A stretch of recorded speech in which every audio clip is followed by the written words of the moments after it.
राजनीति, आंदोलन, किसान, करप्शन, गरीबी, इन सभी मुद्दों पर आवाज उठाएगा अब तक न्यूज इंडिया। सत्ता के आगे जब भी सवाल कमजोर पड़ने लग जाए तो सवाल उठाने पड़ते हैं। बोल के लफ्ज आजाद है तेरे, बोल के सच जिंदा है अब तक। न समझोगे तो मिट जाओगे ए हिंदी मुसलमानों, न समझोगे तो मिट जाओगे ए हिंदी मुसलमानों। तुम्हारी दास्तां तक न होगी दास्तानों में। आज की इस मशवरती मीटिंग के सदर मोहतरम और इस डाइस पर मौजूद तमाम बुजुर्गान मोहतरम, हुसैन अंसारी साहब, जमील सेठ साहब और इस जलसा नुमा मीटिंग में तशरीफ लाए तमाम बुजुर्गों, दोस्तों और नौजवान साथियों, आप जानते हैं कि कारपोरेशन का इलेक्शन डिक्लेयर हो चुका है। 2026 में 15 जनवरी को वोटिंग का दिन इलेक्शन कमीशन ने तय कर दिया है। अलग अलग सियासी पार्टियां, उनके कायदीन, उनके लीडरान और पार्लियामेंट्री बोर्ड अपने उम्मीदवार डिक्लेयर कर रहे हैं। इस वक्त इस्लाम पार्टी, जिसके बानी वो कायद आसिफ शेख रशीद साहब हैं, उन्होंने समाजवादी पार्टी के साथ मिलकर इत्तेहाद किया और मालेगांव सेकुलर फ्रंट का नाम दिया गया और उस फ्रंट के बैनर तले मालेगांव कारपोरेशन इलेक्शन 2026 में हमें जाना है। इससे पहले कारपोरेशन का इलेक्शन 2017 में हुआ।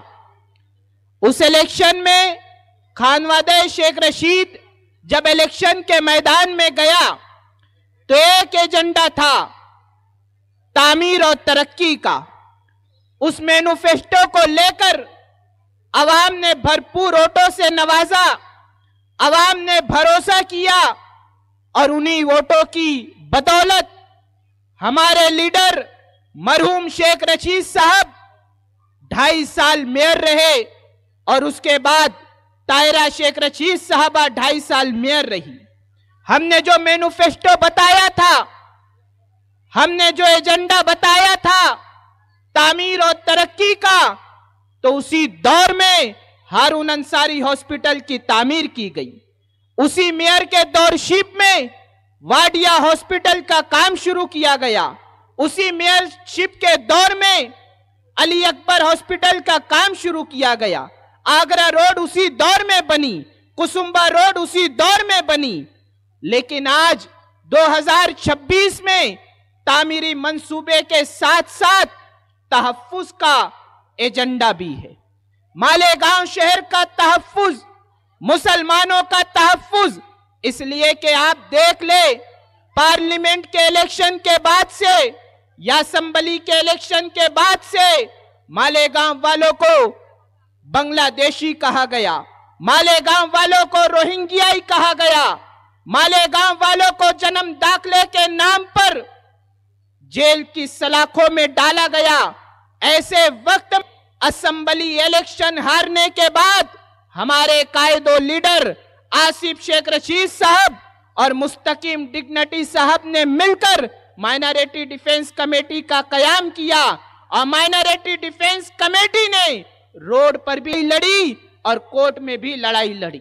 वक्त पड़ा तो सड़क पर बैठकर एहतजाज भी किया गया और वक्त पड़ा तो कोर्ट में वकील भी खड़ा किया गया और आपके हक की, हमारे हक की लड़ाई लड़ी गई। जानते हैं आप, मुसलसल जेल के दरवाजे खोले गए, मुसलमानों को निशाना बनाकर, जन्म दाखिले में छोटी छोटी गलतियों को बुनियाद बनाकर उन पर केस दाखिल करके उनको जेल रवाना कर दिया जाता। अगर मुस्तकीम डिग्निटी साहब, अगर समाजवादी पार्टी, इस्लाम पार्टी मिलकर माइनॉरिटी डिफेंस कमेटी न बनाती तो ये जेल में डालने का सिलसिला कभी नहीं रुकता। अगर आज जेल में डालने का सिलसिला रुका है, थमा है, लोगों की जमानतें हुई है, तो ये माइनॉरिटी डिफेंस कमेटी का काम था। माइनॉरिटी डिफेंस कमेटी ने जिस खुलूस के साथ इस शहर में लड़ाई लड़ी, आपके हक की लड़ाई लड़ी, तो माइनॉरिटी डिफेंस कमेटी को कामयाबी मिली। उसी को बुनियाद बनाकर, इसलिए कि आगे एसआईआर आने वाला है, आगे और मुसीबतें आने वाली है, तो मुस्तकीम डिग्निटी साहब ने, आसिफ शेख रशीद साहब ने, मोहतरमा शान हिंद साहबा ने समाजवादी और इस्लाम पार्टी को मिला करके मालेगांव सेकुलर फ्रंट का कयाम अमल में लाया। अब यहां पर वार्ड नंबर 7 में समाजवादी के उम्मीदवार होंगे, इस्लाम पार्टी के उम्मीदवार होंगे और मिल करके हमें इलेक्शन लड़ना है और सारे मसाइल कारपोरेशन से हल होने वाले हैं। वक्फ अमेंडमेंट बिल लाया गया, अब हमारी मस्जिदों की हिफाजत करना है, अब हमें हमारी दरसगाहों की हिफाजत करना है। मस्जिद की जमीन के लिए एनओसी देना हो या जन्म दाखिले का मामला हो, हर मसाइल कारपोरेशन से होकर गुजरते हैं। कारपोरेशन में, ऐवान कारपोरेशन में हमें ऐसे उम्मीदवारों को भेजना है जिन्हें तजुर्बा हो, जिन्हें काम करने का ढंग हो, जिन्हें काम करना आता हो, तजुर्बामंद शख्स जो इससे पहले भी कारपोरेटर रहे हो या कारपोरेशन के कामकाज को जानते हो, लोगों के मसाइल को हल करना जानते हो। इसलिए कि एक तरफ तामीर और तरक्की है तो एक तरफ शहर का तहफ्फुज है। अब हम लोगों को मेयर बैठाना इसलिए जरूरी है कि अब हमारे पास एमएलए की कुर्सी नहीं है।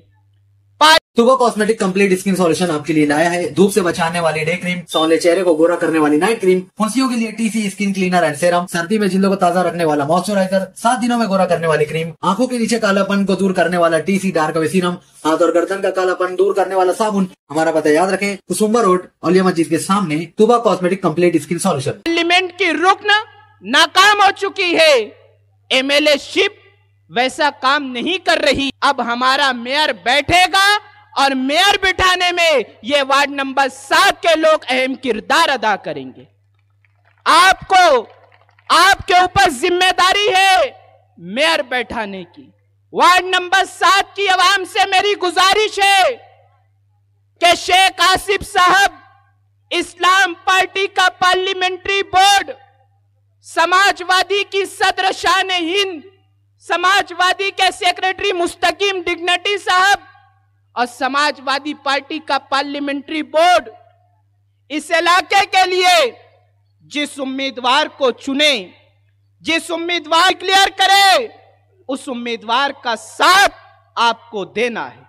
सिर्फ कारपोरेटर नहीं चुनना, आप यहां कारपोरेटर चुनेंगे तो मान लीजिए कि आप मेयर बैठाने जा रहे हैं। ये वार्ड नंबर 7 की आवाम को सोच समझकर फैसला करना है और तजुर्बामंद शख्स को कारपोरेटर बना करके ऐवान कारपोरेशन भेजना है। आपको साथ देना है। असेंबली इलेक्शन में भी आपने साथ दिया, लेकिन महज 162 वोटों से आसिफ शेख रशीद साहब इलेक्शन हार गए। अब हमारे पास एक अच्छा मौका आया है कारपोरेशन इलेक्शन का, इसमें सोच समझकर फैसला कीजिए। यही उम्मीद, यही गुजारिश करते हुए मैं अपनी 2 बात खत्म करता हूं। बहुत बहुत शुक्रिया। खुदा हाफिज। अस्सलाम वालेकुम।